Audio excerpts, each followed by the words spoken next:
Every month on our Good Dog series highlights important topics every pet owner should know. And today we focus on one that is probably the most crucial, and that's how to perform CPR on your dog. It is a skill that could save your pet's life. And Dr. Molly Deason and Jamie Aronson with Chew Animal Hospital are here with some four-legged friends to walk us through the steps. Hello to you both. And I just realized I said four-legged friends.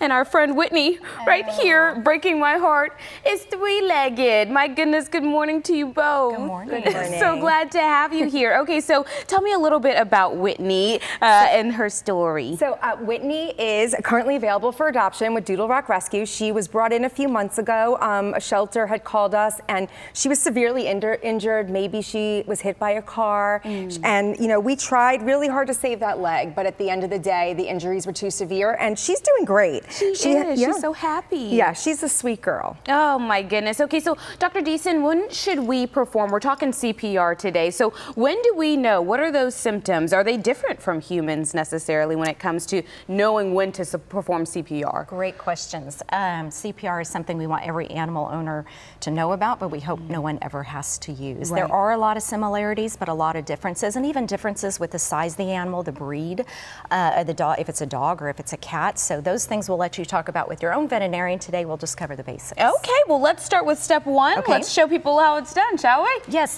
So first of all, I think the most important question is when do we perform CPR? And never, ever, this is our first lesson, practice or perform CPR on an animal that has a heartbeat. Okay. So let's go over how do we know if my animal needs CPR.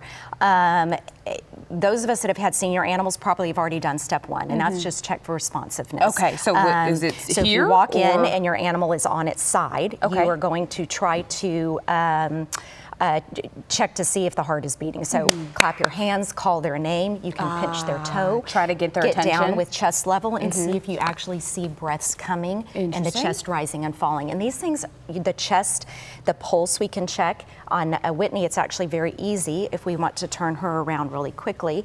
The femoral vessels are going to be almost right in the middle of this back leg. Got it. And so we can check right here. Practice these while your animal is awake and active and playing. That way, if you ever get to that crucial moment, you already know where to feel. If you feel a pulse, do not perform CPR.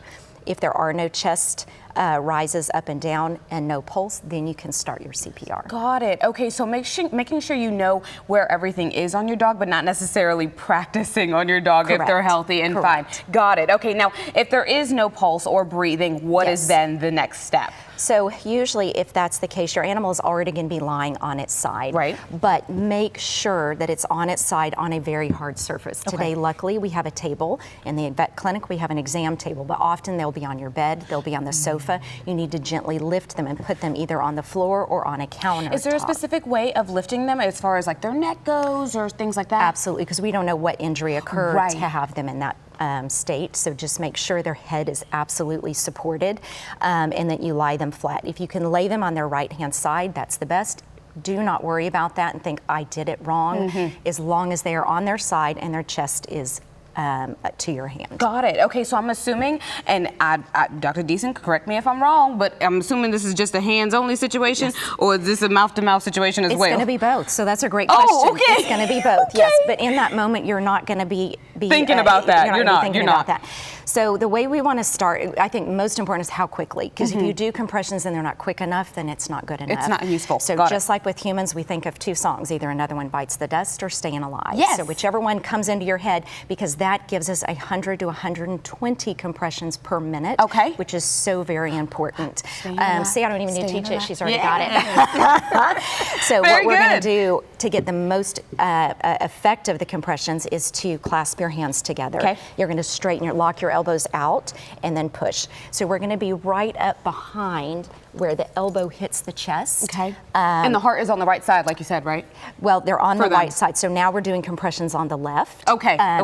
Ideally, either way, what we want to do is hit right behind where that elbow hits the chest here. Got it. And that's where the palm of your hand is going to be. Now, the other important step is we want to compress that chest at least a third of the way down. Oh, wow. Most people are doing this, and that's not hard enough. So you need to absolutely. So look at you. You're already coming from your shoulders. You're doing it. You've probably already taken a class. Interesting. And so we're doing it to the beat. So now is our repetition. We're going to do 30 compressions. You're counting. You're not looking at a clock. You're not trying to think. You're counting. You're just 30 keeping compressions. And then you do what we, in humans, mouth to mouth, and animals, it is actually mouth to nose. Okay, mouth to nostril. Yes. Be careful that you're not bringing their head up to them, because this way you're constricting the airway. You're coming to them. You're creating a seal, closing the mouth so that your air is not escaping through the lips, and then you're putting your mouth on a seal around their nose. You're giving 2 breaths. 30 compressions, 2 breaths. Very good. This is such good information to have. And before we go, I don't want to cut it too short, but before we go, I want to make sure that we all know where Whitney can be found so that she can get adopted. Absolutely. You can apply online at doodlerocrescue.org. She is currently available for adoption. There we go. Thank you so much, Dr. Deason, for teaching us this morning. You. And thank you, Jamie, for bringing Whitney in. All right.